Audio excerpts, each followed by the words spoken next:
ಗ್ರಾಮ ಪಂಚಾಯತ್ ಸಾಮಾಜಿಕ ಪರಿಶೋಧನಾ ನಿರ್ದೇಶದಂತೆ ಜಿಲ್ಲಾ ಪಂಚಾಯತ್ ಸಾಮಾಜಿಕ ಲೆಕ್ಕ ಪರಿಶೋಧನಾ ತಂಡದ ವತಿಯಿಂದ ಇಂದು ಮಂಚೇನಹಳ್ಳಿ ಸಂಯುಕ್ತ ಪದವಿ ಪ್ರೌಢಶಾಲೆ ಆವರಣದಲ್ಲಿ ವರದಿ ಮಂಡನೆ ಮತ್ತು ಪೋಷಕರ ಸಭೆಯನ್ನು ಸಾಮಾಜಿಕ ಪರಿಶೋಧನಾ ತಂಡ ಏರ್ಪಡಿಸಲಾಗಿತ್ತು. ಈ ಕಾರ್ಯಕ್ರಮದ ಅಧ್ಯಕ್ಷರಾಗಿ ಕಾರ್ಯಕ್ರಮದ ನೋಡಲ್ ಅಧಿಕಾರಿಗಳಾಗಿ ಇಒ ಹೊನ್ನಯ್ಯನವರು ಆಗಮಿಸಿದ್ದು, ಜಿಲ್ಲಾ ಪಂಚಾಯತ್ ಸಾಮಾಜಿಕ ಲೆಕ್ಕ ಪರಿಶೋಧನಾ ತಂಡದ ಕಾರ್ಯಕ್ರಮ ವ್ಯವಸ್ಥಾಪಕರು ರಾಮಕೃಷ್ಣನ್ ಅವರು, ಆಚಾರ್ಯ ಪ್ರೌಢಶಾಲೆಯ ಮಕ್ಕಳ ಅಭಿಪ್ರಾಯಗಳು, ಪೋಷಕರ ಅಭಿಪ್ರಾಯಗಳು ಮತ್ತು ಶಾಲಾ ದಾಖಲಾತಿಗಳ ಪರಿಶೀಲನೆ, ಮಧ್ಯಾಹ್ನ ಬಿಸಿ ಊಟದ ಪರಿಶೀಲನೆ, ಶಾಲಾ ಸುತ್ತಮುತ್ತಲಿನ ಪರಿಸರ, ಶೌಚಾಲಯ ಸ್ವಚ್ಛತೆ ಮತ್ತು ಮಧ್ಯಾಹ್ನ ಬಿಸಿ ಊಟ ತಯಾರಿ, ಗುಣಮಟ್ಟ ಪರಿಶೀಲನೆ. ಈ ಪರಿಶೀಲನೆಯಲ್ಲಿ ಅಕ್ಕಿ ಬೇಳೆಯಲ್ಲಿ ಕಪ್ಪು ಹುಳುಗಳು ಮತ್ತು ಬೇಳೆಯಲ್ಲಿ ಬರೀ ಬೂದಿ ಕಂಡಿರುವುದು, ಅಕ್ಷರ ದಾಸೋಹದಿಂದ ಬಂದಿರುವ ಅಕ್ಕಿ ಬೇಳೆ ಗುಣಮಟ್ಟ ಸರಿಯಿಲ್ಲೆಂದು ಪೋಷಕರ ವರದಿ ಹಾಗೂ ತಂಡದ ವರದಿಯಾಗಿದೆ. ಅಡುಗೆ ಮನೆ, ಅಡುಗೆ ಮಾಡುವ ಸಹಾಯಕರು, ಡ್ರೆಸ್ ಕೋಡ್, ಕೋಳಿ ಮೊಟ್ಟೆ, ಬಾಳೆಹಣ್ಣು ವಿತರಣೆ, ಮಧ್ಯಾಹ್ನದ ಊಟದಲ್ಲಿ ನೀಡುವ ಮೆನು ಸೇರಿದಂತೆ ಅಡುಗೆ ಮಾಡುವ ಮೇಲ್ವಿಚಾರಕ ಶಿಕ್ಷಕರ ಸಹಾಯಕರ ಮೇಲ್ವಿಚಾರಣೆ, ಸತತವಾಗಿ 3 ದಿನಗಳ ಶಾಲೆಯ ಮಾಹಿತಿ ಸಂಗ್ರಹಣೆ ಮತ್ತು ಲೆಕ್ಕ ಪರಿಶೋಧನೆಗಳ ಬಗ್ಗೆ ವಿವರ. ಶಾಲೆಯಲ್ಲಿ ವಿದ್ಯಾಭ್ಯಾಸ ಮಾಡುತ್ತಿರುವ ವಿದ್ಯಾರ್ಥಿಗಳ ಸಂಖ್ಯೆ 392. ಅದರಲ್ಲಿ ಸಮುದಾಯಗಳ ವಿಂಗಡಣೆ ಸೇರಿದಂತೆ ಪೋಷಕರ ಅಭಿಪ್ರಾಯಗಳು ಮತ್ತು ವಿದ್ಯಾರ್ಥಿಗಳ ಅಭಿಪ್ರಾಯಗಳು ಮತ್ತು ಸಮಸ್ಯೆಗಳಿಗೆ ಸಲಹೆಗಳನ್ನು ಕೂಡ ಮಂಡಿಸಿದರು. ಈ ಸಂದರ್ಭದಲ್ಲಿ ಪೋಷಕರ ಅಭಿಪ್ರಾಯ: ಶಾಲೆಗಳಲ್ಲಿ ಮಧ್ಯಾಹ್ನದ ಬಿಸಿ ಊಟದಲ್ಲಿ ಅಕ್ಕಿ ಬೇಳೆ ಬರೀ ಕಪ್ಪು ಹುಳುಗಳು ಇರುತ್ತವೆ. ಆದ್ದರಿಂದ ನಾವು ಮಧ್ಯಾಹ್ನದ ಊಟವನ್ನು ಸೇವಿಸಿರುವುದರೆಂದು ಮಕ್ಕಳು ಮನೆಯಿಂದ ಬಾಕ್ಸ್ ತರುತ್ತಾರೆ ಎಂದು ಪೋಷಕರು ನೋಡಿ ಅಧಿಕಾರಿಗಳಾಗಿ ಆಗಮಿಸಿದ್ದ ಹೊನ್ನಯ್ಯನವರಿಗೆ ಪ್ರಶ್ನೆ ಮಾಡತೊಡಗಿದರು. ಗುಣಮಟ್ಟದ ಆಹಾರವನ್ನು ನೀಡಿದರೆ ಮನೆಗಳಿಂದ ಮಕ್ಕಳು ಬಾಕ್ಸ್ ಗೆಳೆತಕ್ಕಾಗಿ ತರುತ್ತಾರೆ. ಎಲ್ಲ ಶಾಲೆಗಳಲ್ಲಿ ಇದೇ ರೀತಿ ಸಂಬಂಧಪಟ್ಟ ತಾವು ಗಮನಿಸಿ ಈ ಬಗ್ಗೆ ಕ್ರಮ ತೆಗೆದುಕೊಂಡರೆ ಮಕ್ಕಳು ಇಲ್ಲೇ ಊಟ ಮಾಡುತ್ತಾರೆ ಎಂದು ತಿಳಿಸಿದರು. ಈ ಕಾರ್ಯಕ್ರಮದಲ್ಲಿ ಮುಖ್ಯವಾದ ಪ್ರಶ್ನೆಗಳು: ಅಕ್ಕಿ ಬೇಳೆಯಲ್ಲಿ ಹುಳುಗಳಿವೆ ಎಂದು ಸರ್ಕಾರದಿಂದ ಬಂದಿರುವ ಸ್ಟಾಕ್ ಇದೇ ರೀತಿ ಇದೆ. ಸಂಬಂಧಪಟ್ಟ ಇಲಾಖೆಗೆ ಗಮನಿಸಿ ಗುಣಮಟ್ಟದ ಆಹಾರ ಪದಾರ್ಥಗಳನ್ನು ಕಳಿಸಬೇಕು. ಸುಮಾರು 1 ತಿಂಗಳಿಂದ ಸಾಮಾಜಿಕ ಜಾಲತಾಣಗಳಲ್ಲಿ, ಪತ್ರಿಕೆಗಳಲ್ಲಿ ಶಾಲೆಗಳಲ್ಲಿ ಅಕ್ಕಿ ಬೇಳೆ ಹುಳಗಳಿವೆ ಎಂದು, ಊಟದಲ್ಲಿ ಹುಳ ಕಾಣುತ್ತವೆ ಎಂದು ಮಾಹಿತಿ ಬರುತ್ತಿದೆ. ಆದರೆ ಅಕ್ಷರ ದಾಸೋಹ ಅಡಿಯಲ್ಲಿ ಇಲಾಖೆ ಏಕೆ ಗಮನ ಹರಿಸುತ್ತಿಲ್ಲ ಎಂದು ಈ ಸಭೆಗೆ ಆಗಮಿಸಿದ ಪೋಷಕರು ಪ್ರಶ್ನೆ ಮಾಡಿದರು. ಈ ಸಂದರ್ಭದಲ್ಲಿ ಮಾತನಾಡಿದ ನೋಡಲ್ ಅಧಿಕಾರಿಯಾದ ಇಒ ಹೊನ್ನಯ್ಯನವರು, ಈ ಕಾರ್ಯಕ್ರಮದ ಮುಖ್ಯ ಉದ್ದೇಶ ಮಕ್ಕಳು ಗುಣಮಟ್ಟದ ಆಹಾರವನ್ನು ಸೇವಿಸಿ ಉತ್ತಮವಾಗಿ ವಿದ್ಯಾಭ್ಯಾಸ ಮಾಡಿ ಉತ್ತಮವಾಗಿ ವಿದ್ಯಾಭ್ಯಾಸ ಪಡೆದುಕೊಳ್ಳಬೇಕೆಂದರು ಮತ್ತು ಮಕ್ಕಳ ಆರೋಗ್ಯ ಸ್ಥಿತಿ ಚೆನ್ನಾಗಿರಬೇಕು. ಆದ್ದರಿಂದಲೇ ಮಕ್ಕಳಿಗೆ ಮಧ್ಯಾಹ್ನದ ಬಿಸಿ ಊಟದಲ್ಲಿ ಕೋಳಿ ಮೊಟ್ಟೆ, ದಿನಕ್ಕೆ 1 ರೀತಿಯ ಮೆನು ನೀಡಬೇಕೆಂದು ಸರ್ಕಾರ ಆದೇಶವಿದೆ. ಅದರಂತೆ ಪ್ರತಿಯೊಬ್ಬರೂ ಪಾಲಿಸಿ ಮಕ್ಕಳಿಗೆ ಉತ್ತಮ ಗುಣಮಟ್ಟದ ಆಹಾರವನ್ನು ನೀಡಬೇಕೆಂದರು. ಈ ಸಂದರ್ಭದಲ್ಲಿ ಹೆಚ್ಚು ಪೋಷಕರು ಪ್ರಶ್ನೆಯಾಗಿ ಕಂಡುಬಂದಿದ್ದು ಅಕ್ಕಿಯಲ್ಲಿ ಕಪ್ಪು ಹುಳ ಇದೆ ಎಂದು. ಆದ್ದರಿಂದಲೇ ಮಕ್ಕಳು ಮಧ್ಯಾಹ್ನದ ಬಿಸಿ ಊಟದಲ್ಲಿ ಕಪ್ಪು ಹುಳುಗಳು ಕಾಣುತ್ತಿವೆ. ಈ ಸಂಬಂಧಪಟ್ಟವರ ಗಮನಕ್ಕೆ ನೀಡಲಾಗುವುದು ಎಂದು ಆದಷ್ಟು ಗುಣಮಟ್ಟದ ಆಹಾರ ಮಕ್ಕಳಿಗೆ ನೀಡಲು ತಿಳಿಸಲಾಗುವುದು ಎಂದರು. ಈ ಸಂದರ್ಭದಲ್ಲಿ ಉಪಸ್ಥಿತರಿದ್ದವರು ಶಾಲಾ ಮುಖ್ಯ ಶಿಕ್ಷಕರಾದ ಎಂ ಶ್ರೀನಿವಾಸ್, ಪ್ರಕಾಶ್, ಜೀವ ವೆಂಕಟಾಚಲನ್, ಎನ್ ನಟರಾಜ್, ರಾಜು, ಜಿಲ್ಲಾ ಪಂಚಾಯತ್ ಸಾಮಾಜಿಕ ಲೆಕ್ಕ ಪರಿಶೋಧನಾ ತಂಡ, ಗ್ರಾಮ ಪಂಚಾಯಿತಿ ಕಾರ್ಯದರ್ಶಿ ನಾರಾಯಣಸ್ವಾಮಿ, ನಾಗರಾಜ್ ಹಾಗೂ ಎಲ್ಲ ಶಾಲಾ ಮಕ್ಕಳ ಪೋಷಕರು ಉಪಸ್ಥಿತರಿದ್ದರು. ಯಾರು ಬಿಸಿ ಊಟ ಯಾರು ಇದ್ದಾರೆ? ಬಿಸಿ ಊಟ ಇನ್ಚಾರ್ಜ್ ನೀವೇನಾ? ನೀವು ಸರ್ಕಾರಿ ಟೀಚರಾ ಅಥವಾ ಗೆಸ್ಟ್ ಟೀಚರು? ನೀವು ಗೆಸ್ಟ್ ಟೀಚರ್. ಸರ್ಕಾರಿ ಟೀಚರ್ಗೆ ನೋ ನೀವು ನಮ್ಮ ತಾಲೂಕಿನ ಯುವ ಬಡವಳ ಸಹೋದರ ಹಾಗೂ ರೇಷ್ಮೆ ಇಲಾಖೆಯ ಸಹಾಯ ನಿರ್ದೇಶಕರಂತ ರಮಟಪ್ಪ ಸಹೋದರ ಹಾಗೂ ನನ್ನ ಬೇರೆ ನಮ್ಮ ಶಾಲೆಗೆ ಸಾಮಾಜಿಕ ಪರಿಶೋಧನೆಗೆ ತಂಡ ಬಂದು ಸೋಮವಾರ, ಮಂಗಳವಾರ, ಗುರುವಾರ 4 ಡೇಸು ಸಹ ಅವರು ಎಲ್ಲ ಒಂದು ತಪಾಸಣೆ ಮಾಡಿದ್ದಾರೆ. ಕೆಲವು ತಿಳಿಸಿದ್ದಾರೆ. ಅದನ್ನು ನಾವು ಮುಂದೆ ಸರಿಪಡಿಸ್ಕೊಳ್ತೀವಿ.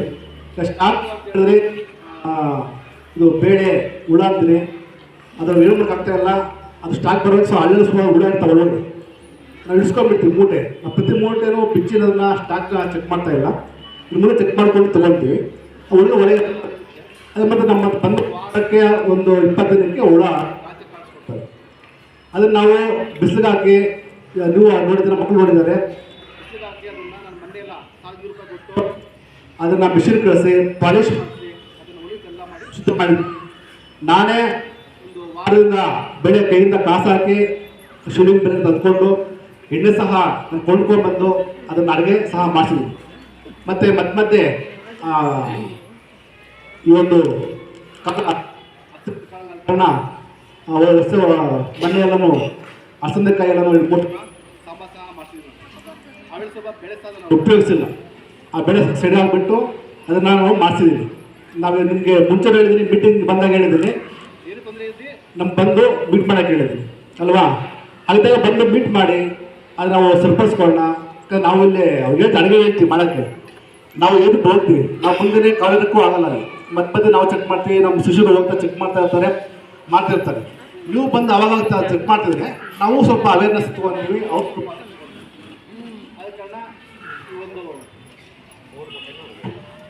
ದಯಮಾಡಿ ನನ್ನ ಫೋನ್ ನಂಬರ್ ಕೊಟ್ಟಿರ್ತೀನಿ, ಹೇಳ್ರಿ ಯಾವ ಟೀಚರ್ ದಯಮಾಡಿ ಹೊಡಿಬೇಡ್ರಿ ಮಕ್ಕಳಿಗೆ. ಯಾಕೆಂದ್ರೆ ನನ್ನ ಮಕ್ಕಳಿಗೆ ಹೊಡ್ಬಿಟ್ರೆ ನನಗೂ ಅನ್ಸುತ್ತಲ್ವಾ, ದಯಮಾಡಿ ಯಾರಿಗೂ ಹೊಡಿಬಾರ್ದು ಮಕ್ಕಳಿಗೆ. Thank you.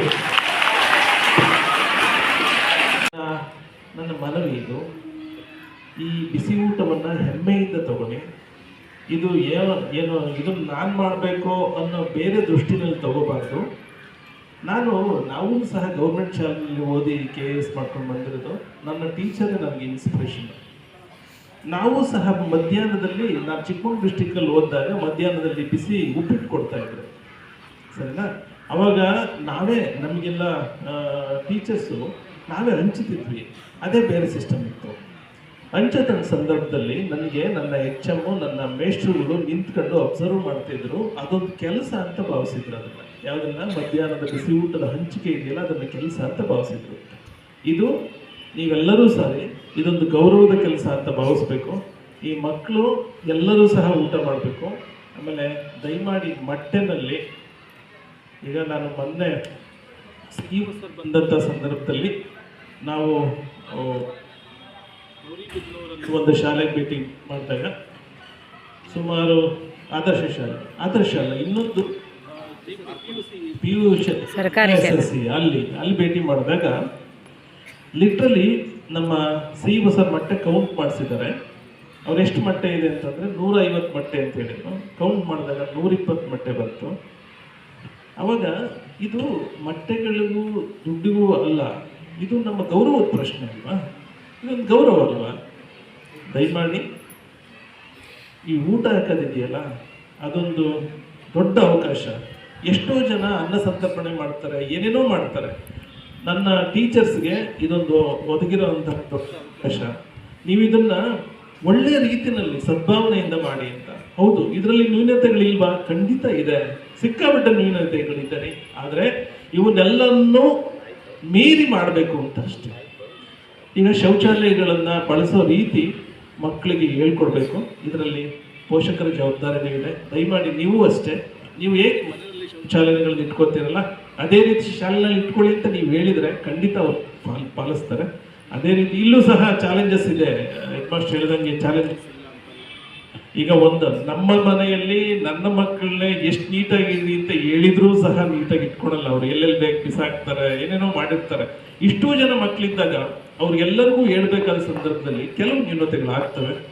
ನೀವು ಒಳ್ಳೆ ಮನಸ್ಸಿಂದ ಬಗೆಹರಿಸ್ತೀರ ಅಂತ ಹೇಳ್ತಾ ಇಷ್ಟು ಜನ ಪೋಷಕರು ಬಂದಿರೋ ಇದೊಂದು ಒಳ್ಳೆ ಇದು ಅಂತ. ಈ ಥರದ್ದೊಂದು ಆಡಿಟ್ ಇದೆಯಲ್ಲ, ನಾನು ಆ್ಯಕ್ಚುಲಿ ಆರಂಭದಲ್ಲಿ ಬಂದಾಗ ಏನಪ್ಪ ಎಲ್ಲ ಸೋಷಿಯಲ್ ಆಡಿಟರ್ಗೆಲ್ಲ ಬಿಟ್ಕೊಡ್ತಾ ಇದೀವ ಅಂತ ಅನ್ನಿಸ್ತು ಅವರಿಗೆ. ಬಟ್ ಇದನ್ನೆಲ್ಲ ನೋಡಿದ್ರೆ ನಿಜವಾಗ್ಲೂ ಅವಶ್ಯಕತೆ, ಒಂದು ಚೆಕಿಂಗ್ ಪಾಯಿಂಟ್ ಥರ. ಯಾಕೆಂದರೆ ನಾನು ಬಿಸಿ ಊಟದ್ದು ಸಂಬಳ ಮಾಡಬೇಕಂತಂದರೆ ಬರುತ್ತೆ, ಸೈನ್ ಹಾಕಿ ಕೊಡ್ತೀನಿ, ಅವ್ರವ್ರಿಗೆ ಸಂಬಳ ಹೋಗುತ್ತೆ. ಬಟ್ ಎಲ್ಲ ಒನ್ ಬೈ ಒನ್ ಚೆಕ್ ಮಾಡೋಕ್ಕೆ ಮೋಸ್ಟ್ಲಿ ನಮ್ಗಳಿಗೆ ಕಷ್ಟ ಆಗ್ಬಿಡುತ್ತೆ. ಅದಕ್ಕೆ ಇದೊಂದು ಚೆಕಿಂಗ್ ಪಾಯಿಂಟ್ ನಿಜವಾಗ್ಲೂ ಒಳ್ಳೇದು ಅನ್ನಿಸ್ತು ನನಗೆ. ಆಡಿಟ್ ಯಾವ ರೀತಿ ಮಾಡ್ತಾರೆ ಅನ್ನೋದ್ರ ಬಗ್ಗೆನೂ ಮಾಹಿತಿ ಇದೆ. ಅಂದರೆ ಸರ್ಕಾರ ಡೀಟೈಲಾಗಿ ಇವರಿಗೆ ಒಂದು ಇನ್ಸ್ಟ್ರಕ್ಷನ್ಸ್ ಕೊಟ್ಟಿದೆ. ಅಂದರೆ ಹಾಗಾದರೆ ಸ್ವಚ್ಛತೆ ಬಗ್ಗೆ ನೀವು ಯಾಕೆ ಮಾತಾಡಬೇಕು, ಬಿಸಿ ಊಟದಷ್ಟೇ ಅಲ್ವಾ ಇರೋದು ಅಂತ? ಇಲ್ಲ, ಗೈಡ್ಲೈನ್ಸೇ ಇದೆ ಅವರಿಗೆ, ಏನೇನು ಮಾಡಬೇಕು ಅನ್ನೋದೇ ಇದೆ. ನಿಜವಾಗ್ಲೂ ಭಾಳ ಖುಷಿ ಆಯಿತು. ರಾಮಕೃಷ್ಣಪ್ಪರ, ನೀವು ನಿಜವಾಗ್ಲೂ ಮನಸ್ಸಿಗೆ ಕೆಲಸ ಮಾಡ್ತಾರೆ ರಾಮಕೃಷ್ಣಪ್ಪ ಅವರು. ಅಂದರೆ ಯಾವುದೇ ಒಂದು ತಪ್ಪನ್ನು ಹೇಳೋದಕ್ಕೆ ನಿಜವಾಗ್ಲೂ ಧೈರ್ಯ ಬೇಕ್ರಿ, ಹೌದಲ್ವಾ? ತಪ್ಪು ಹೇಳೋದು ಧೈರ್ಯ ಬೇಕಲ್ವಾ? ಧೈರ್ಯ ನಿಮ್ಮ ಎಲ್ಲ ಪೋಷಕರಿಗೂ ಇಲ್ಲ ಧೈರ್ಯ ಇದೆಯಾ? ಇಲ್ಲ, ಹೇಳಲ್ಲ. ನೀವೆಲ್ಲ ತಪ್ಪು ಇಲ್ಲಿ ಬಿಡೋ ಅಂತ, ಹೌದಲ್ವಾ? ತಪ್ಪನ್ನ ಹೇಳಕ್ಕೆ ಯಾಕೆ ಧೈರ್ಯ ಇಲ್ಲ ಅಂತಂದ್ರೆ ಬೈದ್ ಬಿಡ್ತಾರೆ. ಆಮೇಲೆ ತಪ್ಪು ಮಾಡಿದ್ರೆ ಇವ್ನಿಗೇನು ಕೆಲಸ ಇಲ್ವಾ ಹಾಗೆ ಹೇಗೆ ಅಂತ ಬೈದ್ ಬಿಡ್ತಾರೆ. ಯಾಕಪ್ಪ ಬೈಸ್ಕೋಬೇಕು ಅಂತ ತಪ್ಪು ಹೇಳಕ್ ಹೋಗಲ್ಲ. ಅದಕ್ಕೆ ತಪ್ಪು ಹೇಳೋದಕ್ಕೆ ಏನು ಮಾಡಬೇಕು? ಧೈರ್ಯ ಬೇಕು. ಸೊ ರಾಮಕೃಷ್ಣಪ್ಪ, ಥ್ಯಾಂಕ್ ಯು ಈ ಥರದೊಂದು ಇದು ಮಾಡಿರೋದಕ್ಕೆ. ನನ್ನ ಎಲ್ಲ ಟೀಚರ್ಸ್ ಬಗ್ಗೆ ನನಗೆ ಅಪಾರವಾದ ನಂಬಿಕೆ ಇದೆ, ಅಪಾರವಾದ ಗೌರವ ಇದೆ. ನೀವೆಲ್ಲರೂ ಸಹ ಇನ್ನೊಂದ್ಸಲಿ ನಾನು ದಯಮಾಡಿ ನನ್ನ ಫೋನ್ ನಂಬರ್ ಕೊಟ್ಟಿರ್ತೀನಿ, ಹೇಳ್ರಿ ಯಾವ ಟೀಚರ್ ದಯಮಾಡಿ ಹೊಡಿಬೇಡ್ರಿ ಮಕ್ಕಳಿಗೆ. ಯಾಕೆಂದ್ರೆ ನನ್ನ ಮಕ್ಕಳಿಗೆ ಹೊಡ್ಬಿಟ್ರೆ ನನಗೂ ಅನ್ಸುತ್ತಲ್ವಾ, ದಯಮಾಡಿ ಯಾರಿಗೂ ಹೊಡಿಬಾರ್ದು ಮಕ್ಕಳಿಗೆ. Thank you. Thank you. ಏನು ಮಧ್ಯಾಹ್ನದ ಉಪಹಾರ ಕೊಡ್ತಾ ಇದ್ದಾರೆ ಅದು ಕೂಡ ನಾವು ಪರಿಶೀಲಿಸಿ ಆ ಒಂದು ವರದಿನ ಫೈನಲ್ ಮಾಡಿಕೊಂಡು ಈ ಒಂದು ವರದಿನ ಮಾಡಿಸೋದಕ್ಕೆ ಇವತ್ತು ಸಭೆಯನ್ನು ಕರೆದಿರ್ತಕ್ಕಂಥದ್ದು ತಮ್ಗೆಲ್ರಿಗೂ ಕೂಡ ಗೊತ್ತಿದೆ. ಅದೇ ರೀತಿಯಲ್ಲಿ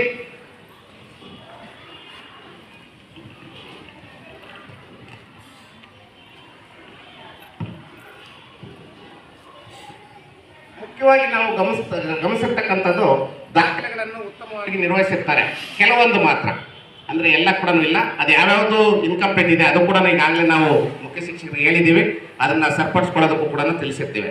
ಹಾಗೆ ಶುಚಿ ರುಚಿ ವಹಿ ಅಂತ ಇಟ್ಟಿರ್ತಾರೆ. ಆ ಒಂದು ಶುಚಿ ರುಚಿ ವಹಿನ ಸಂಬಂಧಪಟ್ಟಂತೆ ಸುಮ್ಮನೆ ಕಾಲಮ್ಸ್ ಹಾಕ್ಬಿಟ್ಟು ಅದು ಅನ್ನ ಸಾಂಬಾರು ರುಚಿಯಾಗಿದೆ ಅಂತ ಸೈನ್ ಹಾಕ್ಬಿಟ್ರೆ ತಪ್ಪಾಗುತ್ತೆ. ಅದನ್ನು ಸಂಬಂಧಪಟ್ಟಂತೆ ಮುಖ್ಯ ಶಿಕ್ಷಕರಾಗಿರ್ಬೋದು ಅಥವಾ ಶಾಲಾ ಶಿಕ್ಷಕರು ಯಾರೇ ಆಗಿರ್ಬೋದು, ಅದರ ಉಸ್ತುವಾರಿ ಯಾರು ತಗೊಂಡಿರ್ತಾರೆ ಅವರು ಶುಚಿ ರುಚಿ ನೋಡಿ ಸಂಬಂಧಪಟ್ಟಂತೆ ಡೀಟೇಲ್ಸ್ ಒಂದು 2 ಲೈನ್ ಬರೆದು ಸೈನ್ ಹಾಕಿದ್ರೆ ಒಳ್ಳೆಯದು. ಅದೊಂದು ಕೂಡ ನಾವು ಈಗಾಗಲೇ ತಿಳಿಸಿದ್ದೀವಿ. ಮತ್ತು ಮಕ್ಕಳಿಗೆ ಬಿಸಿಯೂಟವನ್ನು ಸಮಯಕ್ಕೆ ಸರಿಯಾಗಿ ನೀಡುತ್ತಿದ್ದಾರೆ, ಕೊಡ್ತಾ ಇದ್ದಾರೆ, ಸಮಯಕ್ಕೆ ತಕ್ಕನಾಗಿ ಕೊಡ್ತಾ ಇದ್ದಾರೆ. ಅದೇ ರೀತಿ ಆಗಿಂದಾಗೆ ಮಕ್ಕಳಿಗೆ ವೈದ್ಯಕೀಯ ತಪಾಸಣೆ ಕೂಡ ಮಾಡಿದ್ದಾರೆ. ಈಗಾಗಲೇ ಪೋಷಕರಿಗೆಲ್ಲ ಗೊತ್ತಿದೆಯಲ್ಲ, ಪೋಷಕರು ಹೇಳ್ಬೇಕಾಗುತ್ತೆ. ಈಗಾಗಲೇ ನಾವು ನಿಮ್ಮ ಮನೆಗಳಿಗೆಲ್ಲ ಬಂದು ಭೇಟಿ ಮಾಡಿದ್ದೀವಿ, ನೀವು ಫೀಡ್ಬ್ಯಾಕ್ ಕೂಡ ಕೊಟ್ಟಿದ್ದೀರಿ. ಅದೇ ರೀತಿಯಲ್ಲಿ ಇನ್ನು ಮುಂದೆ ಸುಧಾರಣೆನೂ ಕೂಡ ಮಾಡ್ಕೊಳ್ತಾರೆ. ಯಾಕೆಂದರೆ ಒಂದು ಯೋಜನೆ ಬಗ್ಗೆ ನಾವು ಕೆಟ್ಟದ್ದು ಮಾತಾಡೋವಂಥದ್ದಲ್ಲ, ಅದರ ಸರಿಪಡಿಸ್ಕೊಂಡು ಹೋಗೋವಂಥದ್ದು ನಮ್ಮ ಕರ್ತವ್ಯ ಆಗಿರುತ್ತೆ. ಹಂಗಾಗಿ ಏನು ಮುಂದಿನ ದಿನಗಳಲ್ಲಿ ಉತ್ತಮವಾಗಿ ಮಾಡ್ಕೊಂಡು ಹೋಗ್ತೀವಿ ಅಂತ ಕೂಡ ಆಶ್ವಾಸನೆ ಕೊಟ್ಟಿದ್ದಾರೆ ಈಗಾಗಲೇ ಶಾಲಾ ಸಿಬ್ಬಂದಿಯವರು. ಅದೇ ರೀತಿಯಲ್ಲಿ ಈಗ ಏನು ಬಾಕ್ಸ್ಗಳು ಕಳಿಸ್ತಾ ಇದ್ದೀರಿ ತಾವು, ಪೋಷಕರೇ ಸ್ಕೂಲಲ್ಲಿ ತಿನ್ನಬೇಡಿ ಅಂತ ಹೇಳ್ಬಿಟ್ಟು ಬಾಕ್ಸ್ಗಳು ಕಳಿಸ್ತಾ ಇದ್ದೀರಂತೆ. ಅದೊಂದು ಸ್ವಲ್ಪ ದಯವಿಟ್ಟು ಅದನ್ನು ಅವ್ರಿಗೆ ಅವೇರ್ನೆಸ್ ಕೊಡಬೇಕು ಮಕ್ಕಳಿಗೆ, ತಾವೇ ಪೋಷಕರಾಗಿರೋದ್ರಿಂದ. ಯಾಕೆಂದರೆ ಒಂದು ದಿವಸ ತಪ್ಪು ಆಗುತ್ತೆ, ಅದು ನೆಕ್ಸ್ಟ್ ಡೇ ಆಗೋದಿಲ್ಲ. ನೀವು ನೇರವಾಗಿ ಬಂದು ಮುಖ್ಯ ಶಿಕ್ಷಕರಾಗಿರ್ಬೋದು ಅಥವಾ ಸಹ ಶಿಕ್ಷಕರಾಗಿರ್ಬೋದು ಇವ್ರ ಹತ್ರ ಹೇಳಿದಾಗ ನೆಕ್ಸ್ಟ್ ಆ ತಪ್ಪು ನಡೆಯೋದಿಲ್ಲ. ನೇರವಾಗಿ ಈಗೇನು ನೀವು ತಾಲೂಕು ಏನು ಮಂಚನಹಳ್ಳಿಗೆ ಬರ್ತೀರಾ, ಎಲ್ಲೋ ಹೋಗ್ತಾ ಇರ್ತೀರಾ, ಅಟ್ಲೀಸ್ಟ್ ಒಂದು 5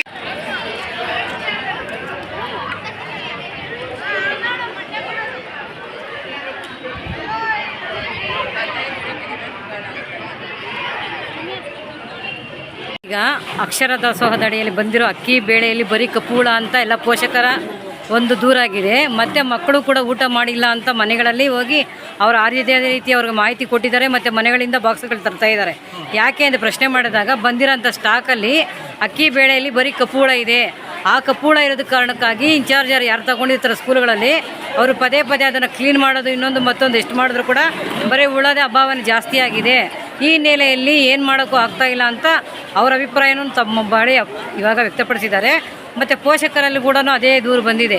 ಈಗ ಈ ಬಗ್ಗೆ ತಾವೇನು ಹೇಳಬೇಕು ಅನ್ಕೊತ ಇದ್ದೀರಾ? ಈಗ ಇವರಿಗೆ ಬರೋ ಸ್ಟಾಕಲ್ಲೇ ಸಮಸ್ಯೆ ಇತ್ತು ಅಂತಂದರೆ ಅದನ್ನು ಗಮನಕ್ಕೆ ತರದೇ ಇದ್ದು ರಿಸೀವ್ ಮಾಡಿಕೊಂಡು ಸಮಸ್ಯೆಗಳು ಹೀಗಿದೆ ಅಂತ ಹೇಳಿದಕ್ಕೆ ಬಂದ ತಕ್ಷಣ ಸ್ಟಾಕ್ ಹೀಗಿದೆ ಅಂತ ಹೇಳಿದ ತಕ್ಷಣ ವಾಪಸ್ ಕಳಿಸೋ ವ್ಯವಸ್ಥೆ ಆಗುತ್ತೆ. ಇಲ್ಲ ಬೇರೆ ಸ್ಟಾಕ್ ಕಳಿಸ್ತಾರೆ. ಅದನ್ನು ನಾವು ಮಾನ್ಯ ಮುಖ್ಯ ಕಾರ್ಯನಿರ್ವಹಣಾಧಿಕಾರಿ ಪ್ರತಿಷ್ಠಾನದ ಬಗ್ಗೆ ಮಾಹಿತಿ ಅದೊಂದು ಎನ್ಕ್ವೈರಿನೇ ಮಾಡ್ತಿದ್ದಾರೆ. ಸರ್ ಒಂದು ಟೀಮ್ ಮಾಡಿದ್ದಾರೆ. ಟೀಮ್ ಮಾಡಿ ಈ ಥರದ್ದು ಏನಾದರೂ ಇಶ್ಯೂಸ್ ಇತ್ತು ಅಂತಂದರೆ ಸರ್ಕಾರಕ್ಕೆ ಲೆಟ್ರ್ ಬರುತ್ತೆ. ಸರ್ ಹಿಂಗೆ ಕೊಡ್ತಾರೆ ಸ್ಟಾಕೇ ಈ ಥರ ಇಶ್ಯೂ ಇದೆ, ಇದನ್ನು ಬಗೆಹರಿಸ್ತೀವಿ ಸರ್ಕಾರಕ್ಕೆ ಬರುತ್ತೆ. ಈಗ ಈ ಕಾರ್ಯಕ್ರಮದ ಮುಖ್ಯ ಇದು ಪ್ರಶ್ನೆಗಳೇ ಆಹಾರ ಪದಾರ್ಥಗಳಲ್ಲಿ ಕಪ್ಪು ಹುಳ ಇದೆ ಅಕ್ಕಿ ಬೇಳೆಯಲ್ಲಿ ಅಂತ.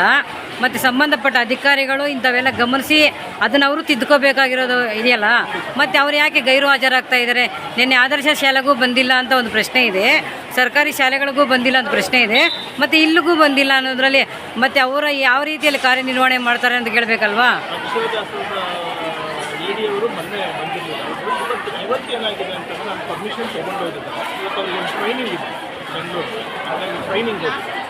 ಈಗ ಈ ಸಮಸ್ಯೆಗಳು ಪೋಷಕರಿಂದ ಬಂದವಲ್ಲ, ಖುದ್ದು ಅವ್ರು ಇದ್ದಿದ್ರೆ ಆ ಸಮಸ್ಯೆಗಳಿಗೆಲ್ಲರಿಗೂ ಅವ್ರು ನೇರವಾಗಿ ಉತ್ತರ ಕೊಡ್ಬೋದಾಗಿತ್ತು. ಹೌದು, ಅವ್ರು ಇದ್ದಿದ್ರೆ ಏನೋ ನೇರವಾಗಿ ಊಟ ಕೊಡ್ಬೋದು. ಕೊಡ್ಬೋದಾಗಿತ್ತು. ಸಮಸ್ಯೆ ಅವ್ರ ಪರವಾಗಿದ್ದ ಕಾರಣಕ್ಕಾಗಿ ಇವಾಗ ಶಿಕ್ಷಕರು ಮಾಡೋ ಪ್ರಯತ್ನಗಳೇನಿದೆ ಇಲ್ಲಿ? ಶಿಕ್ಷಕರು ಸ್ಟಾಕ್ ಬಂದಾಗ ಅದ್ರ ಬಗ್ಗೆ ಮಾಹಿತಿ ಕೊಡಬೇಕಾಗಿತ್ತು ಅಂತ ಅಷ್ಟೇ. ಅವ್ರು ಹೇಳ್ತಾರೆ ಸ್ಟಾಕ್ ರಾತ್ರಿ ಬರುತ್ತೆ, ನಾವು ನೋಡೋಕ್ಕಾಗೋದಿಲ್ಲ ಅಂತಾರೆ. ಮತ್ತು ಸ್ಟಾಕ್ ಸರಿ ಇಲ್ಲ ಅಂತ ನೋಡಿಕೊಂಡು ಕೇಳಿದಾಗ ಯಾವಾಗೋ ರಾತ್ರಿ ಸಮಯಗಳಲ್ಲಿ ಬರ್ತಾರೆ, ನೋಡ್ಕೊಂಡು ಹೊರಟೋಗ್ತಾರೆ. ನಮ್ಮ ಗಮನ ಕೂಡ ಗೊತ್ತಿರೋದಿಲ್ಲ ಅಂತ ಶಿಕ್ಷಕರು ಅವರ ಅಳಿಲನ್ನು ಕೇಳಬೇಕು ಅನ್ನೋದು ನಮ್ಮದು ಉದ್ದೇಶ ಇರುತ್ತಲ್ವಾ.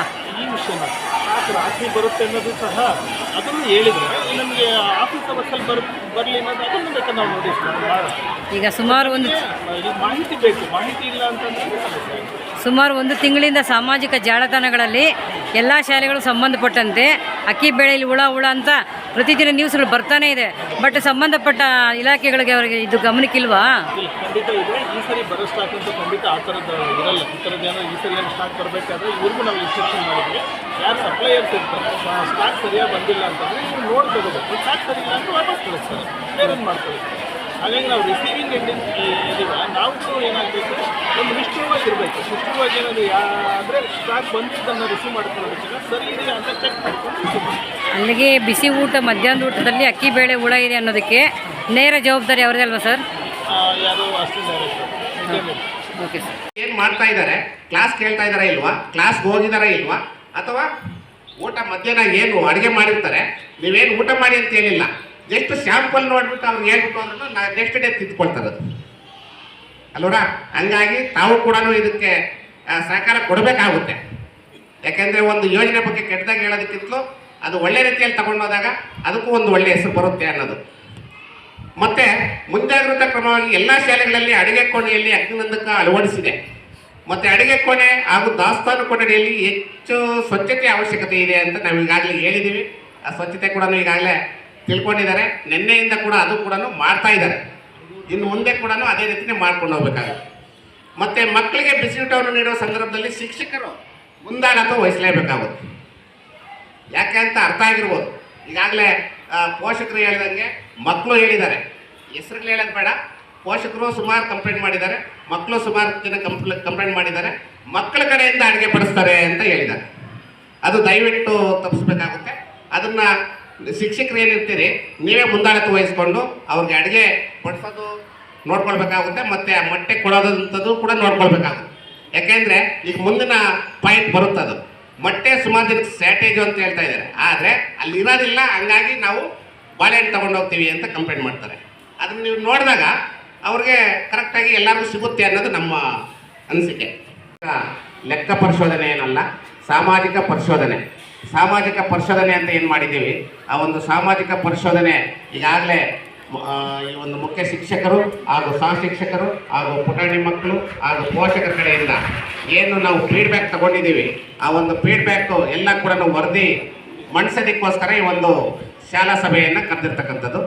ಮುಖ್ಯವಾಗಿ ಈ ಒಂದು ಸಭೆಗೆ ಪತ್ರಕರ್ತರು ಕೂಡ ಬಂದಿದ್ದಾರೆ, ಅವ್ರಿಗೂ ಮತ್ತೊಮ್ಮೆ ಸ್ವಾಗತವನ್ನು ಬಯಸ್ತಾ, ಹಾಗೆ ಈಗೇನು ನಾವು ಈ ಒಂದು ಯೋಜನೆ ಬಗ್ಗೆ ಹೇಳಬೇಕು ಅಂತಂದರೆ ಈಗಾಗಲೇ 3 ದಿನಗಳ ಕಾಲ ಆ ಒಂದು ಕ್ವಶನರಿ ಏನು ಡಿಸೈನ್ ಮಾಡಿ ಕಳಿಸಿದ್ದಾರೆ ಸೆಂಟ್ರಲ್ ಗೌರ್ಮೆಂಟು ಮತ್ತು ಸ್ಟೇಟ್ ಗೌರ್ಮೆಂಟಿಂದ ನಿಗದಿಪಡಿಸಿ ಆ ಒಂದು ಸಾಮಾಜಿಕ ಪರಿಶೋಧನಾ ನಿರ್ದೇಶನಾಲಯಕ್ಕೆ ಏನು 4 ಶಾಲೆಗಳನ್ನ ಆಯ್ಕೆ ಮಾಡಿ ಆ ಒಂದು 4 ಶಾಲೆಗಳಲ್ಲಿ ಒಂದು ಮಧ್ಯಾಹ್ನದ ಉಪಹಾರ ಯೋಜನೆಯ ಬಗ್ಗೆ ಸಾಮಾಜಿಕ ಪರಿಶೋಧನೆ ನಡೆಸ್ಕೊಡ್ಬೇಕು ಅಂತ ಮತ್ತು ನಮ್ಮ ಜಿಲ್ಲಾ ಪಂಚಾಯತಿ ವತಿಯಿಂದ ಹಾಗೂ ತಾಲೂಕು ಪಂಚಾಯತಿ ವತಿಯಿಂದ ನಾವೇನು ಮಾಡಿದ್ದೀವಿ. ಈಗಾಗಲೇ ಮೇಳ್ಳೆ ಸ್ಕೂಲು ಮುಗಿಸ್ಕೊಂಡು ಬಂದಿದ್ದೀವಿ. ಅದೇ ರೀತಿ ಈಗ ಏನು ಆಚಾರ್ಯ ಸ್ಕೂಲ್ ಇತ್ತು ಅದು ಕೂಡ ಈಗ ನಾವು ವರದಿಯೆಲ್ಲ ಮಂಡಿಸೋದಕ್ಕೆ ಈ ಒಂದು ಶಾಲಾ ಸಭೆಯನ್ನು ಕರೆದಿರ್ತಕ್ಕಂಥದ್ದು. ಈಗಾಗಲೇ 3 ದಿನಗಳ ಕಾಲ ನಾವು ಮಾಡ್ಕೊಂಡು ಬಂದಿದ್ದೀವಿ. ಪೋಷಕರಿಗೆಲ್ಲ ಕೂಡ ಈಗಾಗಲೇ ಗೊತ್ತಾಗಿರಬೇಕು, ಮತ್ತು ಮಕ್ಕಳಿಗೂ ಕೂಡ ಈಗಾಗಲೇ ಗೊತ್ತಾಗಿದೆ ಆ ಒಂದು ಕ್ವಶನರಿಯಲ್ಲಿ ಏನೆಲ್ಲ ಇರುತ್ತೆ. ಮಕ್ಕಳ ಕ್ವಶನರಿ ಆಗಿರ್ಬೋದು, ಪೋಷಕರ ಕ್ವಶನರಿ ಆಗಿರ್ಬೋದು, ಹಾಗೂ ಮುಖ್ಯ ಶಿಕ್ಷಕರ ಕ್ವಶನರಿ ಆಗಿರ್ಬೋದು, ಎಲ್ಲ ಕೂಡ ಈಗಾಗಲೇ ಆ ಒಂದು ಕ್ವಶನರಿ ಕೂಡ ನೋಡಿದ್ದಾರೆ. ಅದರ ಪ್ರಕಾರ ನಾವು ಏನು ಮಾಡ್ಕೊಂಡು ಬಂದಿದ್ದೀವಿ 3 ದಿನಗಳ ಕಾಲ. ಮೊದಲನೇದಾಗಿ ನಾವು ಮೊದಲನೇ ದಿವಸ ಬಂದು ದಾಖಲಾತಿಗಳ ಪರಿಶೀಲನೆ ಮಾಡ್ತೀವಿ. 2ನೇ ದಿವಸ ಬಂದು ಮನೆ ಮನೆ ಭೇಟಿ ಮಾಡ್ತೀವಿ, ಪೋಷಕರ ಒಂದು ಅಹವಾಲನ್ನು ಸ್ವೀಕರಿಸ್ತೀವಿ, ಮತ್ತು ಅದೇ ರೀತಿಯಲ್ಲಿ ಮಕ್ಕಳ ಒಂದು ಅಹವಾಲನ್ನು ಸ್ವೀಕರಿಸ್ತೀವಿ. ಅದೇ ರೀತಿಯಲ್ಲಿ ಗುಣಾತ್ಮಕ ಏನು ಅಡುಗೆ ಮಾಡ್ತಾ ಇರ್ತಾರೆ ಅವರು ಸಹಾಯಕರದ್ದು ಕೂಡ ಫೀಡ್ಬ್ಯಾಕ್ ತಗೊಳ್ತೀವಿ. ಅದೆಲ್ಲ ಕೂಡ ನೋಡಿ ಆ ಒಂದು ಸ್ವಚ್ಛತೆ ಬಗ್ಗೆ ಆಗಿರ್ಬೋದು, ಮೂಲಭೂತ ಸೌಕರ್ಯಗಳ ಬಗ್ಗೆ ಆಗಿರ್ಬೋದು, ವಹಿಗಳ ಬಗ್ಗೆ ಆಗಿರ್ಬೋದು, ಮತ್ತು ಆ ಗ್ರಾಮ ಪಂಚಾಯತ್ ಆಚಾರ್ಯ ಹೈಸ್ಕೂಲ್ನಲ್ಲಿ ಈ ದಿನ ಮಧ್ಯಾಹ್ನದ ಉಪಹಾರ ಯೋಜನೆ ಶಾಲಾ ಸಭೆಯನ್ನು ಹಮ್ಮಿಕೊಂಡಿದ್ದೇವೆ. ಈ ಒಂದು ಶಾಲಾ ಸಭೆಗೆ ಅಧ್ಯಕ್ಷತೆ ವಹಿಸಿರ್ತಕ್ಕಂಥ ನಮ್ಮ ಮಾನ್ಯ ಮುಖ್ಯ ಕಾರ್ಯನಿರ್ವಹಣಾಧಿಕಾರಿಗಳು ಹೊನ್ನಯ್ಯ ಸರ್ ಅವರಿಗೆ ಮೊದಲನೇದಾಗಿ ಈ ಒಂದು ಮತ್ತೊಮ್ಮೆ ಸ್ವಾಗತವನ್ನು ಬಯಸ್ತಾ, ಹಾಗೆ ನಮ್ಮ ಮುಖ್ಯ ಶಿಕ್ಷಕರು, ಆಡಳಿತ ಮಂಡಳಿ ಹಾಗೂ ಎಲ್ಲ ಸಹ ಶಿಕ್ಷಕರು ಹಾಗೂ ಪೋಷಕ ವೃಂದದವರು ಹಾಗೂ ಪುಟಾಣಿ ಮಕ್ಕಳು ಎಲ್ರಿಗೂ ಮತ್ತು ನಮ್ಮ ಸಿಬ್ಬಂದಿಯವರಿಗೂ ಎಲ್ರಿಗೂ ಮತ್ತೊಮ್ಮೆ ಸ್ವಾಗತ.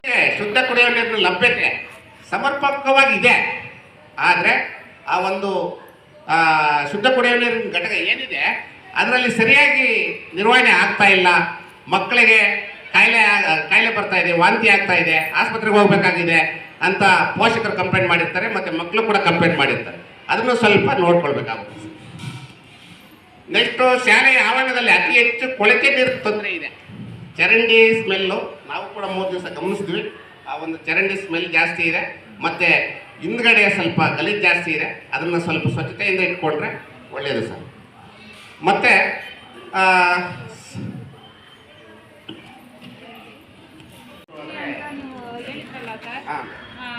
ಅದೇ ಮಕ್ಕಳು ಅಕ್ಕಿ ಇವಾಗ ಹೇಳಿದ್ರು ನೀವು ಮುಂದಿನ ತಿಂಗಳು ನಾವು ಸರ್ ಮಾಡಿಸ್ಕೊಂತೀವಿ ಅಂದ್ರು. ಅದಕ್ಕೆ ನಾವು ಸುಮ್ಮನೆ ಆಗಿದ್ದೀವಿ ಸರ್. ಏನು ಅಕ್ಕಿನಲ್ಲಿ ಹುಳ ಇರ್ತೈತೆ, ಬೇಳೆನಲ್ಲಿ ಹುಳ ಇರ್ತೈತೆ ಅಂತ ಅಂದರು ಸರ್. ಅದಕ್ಕೆ ಮಕ್ಕಳಿಗೆ ನಾವು ಬಾಕ್ಸ್ ಕಳಿಸ್ತೀವಿ ಸರ್. ಇನ್ನು ಅವರು ಮನೆಯಲ್ಲಿ ಬಂದು 4 ಗಂಟೆಗೆ ತಿಂತಾರೆ. ನಾವು ಯಾಕಮ್ಮ ಇಲ್ಲಿ ನಾವು ಕಳಿಸ್ತಾ ಇರಲಿಲ್ಲ ಸರ್, 1-2 ವರ್ಷದಿಂದ ಬಾಕ್ಸೇ ಕಳಿಸ್ಲಿಲ್ಲ ಅಂತ ಮನೆಗೆ ಬಂದಿದ ತಕ್ಷಣ ಅವ್ರು ಊಟ ತಿಂತಾರೆ. ಊಟ ತಿಂದಿದ ತಕ್ಷಣ ನಾವು ತಿಂದಿದ್ದಾರೆ ಅಂತ ನಾವು ಸುಮ್ಮನೆ ಹಾಕ್ತೀವಿ, ಅವರು ತಿನ್ನಲ್ಲ. ಅದಕ್ಕೆ ಬಾಕ್ಸ್ ಕಳಿಸ್ತೀವಿ ಸರ್ ನಾವೆಲ್ಲಾನು. ಮೇಡಮ್, ಈಗ ಅದ್ರ ಪ್ರಕಾರ ನೀವು ಹೇಳಿರೋ ಪ್ರಕಾರನೇ ನಾವು ಪಾಯಿಂಟ್ ಔಟ್ ಮಾಡಿದ್ದೀವಿ. ಬಾಕ್ಸೇ ಕಳ್ಸಲ್ಲ ಸರ್. ಯಾಕೆಂದ್ರೆ ಇವಾಗ ನಾವು ಏನು ಪ್ರಶ್ನೆ ಮಾಡೋದಿಲ್ಲ ಅಂದಾಗ ಅದು ಆಟೋಮೆಟಿಕ್ ಹಂಗೆ ನಡ್ಕೊಂಡು ಹೋಗ್ತಾ ಇರುತ್ತೆ.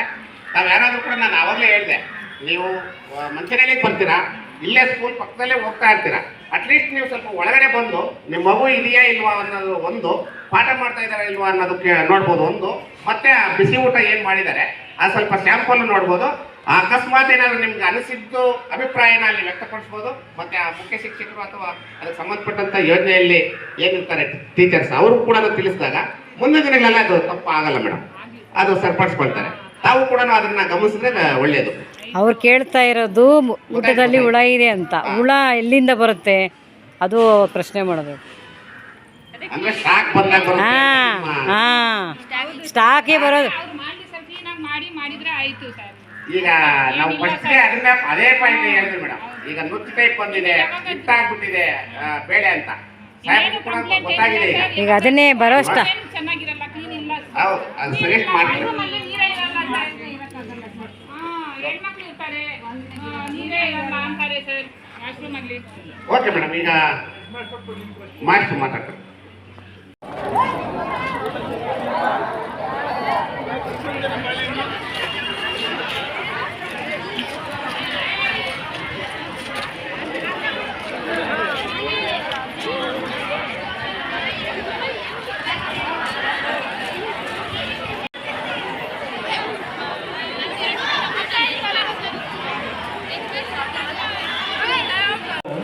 ನೋಡಲ್ ಅಧಿಕಾರಿಯಾಗಿ ನಮ್ಮನ್ನೆಲ್ಲ ಮಾಡ್ತಿರ್ಲಿಲ್ಲ. ಬಟ್ CEO ಸರ್ ಏನು ಅಂತಂತಂದರೆ, ನಿಮಗೆ ಬಿಸಿ ಊಟ ಹೇಗೆ ರನ್ ಆಗುತ್ತೆ ಅಂತ ಒಂದು ಸ್ವಲ್ಪ ಡೀಟೇಲಾಗಿ ಗೊತ್ತಾಗಲಿ ಅನ್ನೋ ಉದ್ದೇಶದಿಂದ ಇದಾಗಿರೋದು. ಬಟ್ ಮೊದಲನೇದಾಗಿ ಮಕ್ಕಳಿಗೆ ಧನ್ಯವಾದಗಳು. ಕಾರಣ ನೀವು ನಿಮ್ಮ ಸಮಸ್ಯೆಯನ್ನು ಹೇಳಿದ್ದೀರ, ಅದಕ್ಕೆ ಮೊದಲನೇದಾಗಿ ಧನ್ಯವಾದಗಳು ನಿಮಗೆ. ಹಾಗೆ ಪೋಷಕರು ಸಹ ನೀವು ಏನು ಸಮಸ್ಯೆ ಇದೆ ಅದನ್ನು ಮನಬಿಚ್ಚು ಮಾತಾಡಿದ್ದೀರ, ಆ ಥರದ್ದು ಇರಬೇಕು. ಇದ್ದಾಗ ಏನೋ ನ್ಯೂನತೆಗಳನ್ನು ಸರಿ ಮಾಡೋಕ್ಕೆ ಸಾಧ್ಯ ಆಗುತ್ತೆ.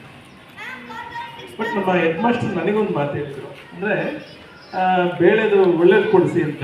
ಇದನ್ನು ನಾವು ಸಪ್ಲೈ ಮಾಡೋದಲ್ಲ, ನಾವು ಸಪ್ಲೈರ್ಸ್. ಸೊ ನೀವು ಇಲ್ಲಿ ಬೇರೆ ಥರದ್ದು ಆಗಬಾರ್ದಲ್ವ, ನಾವಂತೂ ನಾವು ಕೊಡೋದಲ್ಲ. ಇದು ಎಲ್ಲಿಂದ ಬರ್ತಾ ಇರೋದು, ಸರಬರಾಜು ಆಗ್ತಾ ಇರೋದು ಸರ್ಕಾರದಿಂದ ಸರಬರಾಜು ಆಗ್ತಾ ಇರೋದು, ಸರಿನಾ?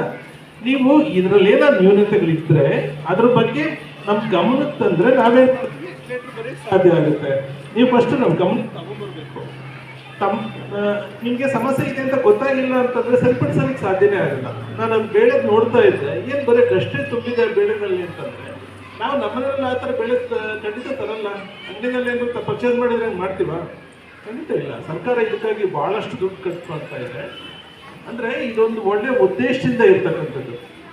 ಅದು ಸಾಕಾರ ಆಗ್ಬೇಕು ಅಂತಂದ್ರೆ ಎಲ್ಲರೂ ಒಟ್ಟಿಗಿರ್ಬೇಕು. ಅಂದ್ರೆ ಪೋಷಕರು ಮನೆಯಿಂದ ಬಾಕ್ಸ್ ಕಳಿಸ್ಬಾರ್ದು, ಮಕ್ಕಳು ಇಲ್ಲೇ ಊಟ ಮಾಡಬೇಕು. ಆ ವಾತಾವರಣವನ್ನ ನಮ್ಮ ಶಾಲೆ ಸೃಷ್ಟಿಸಬೇಕು.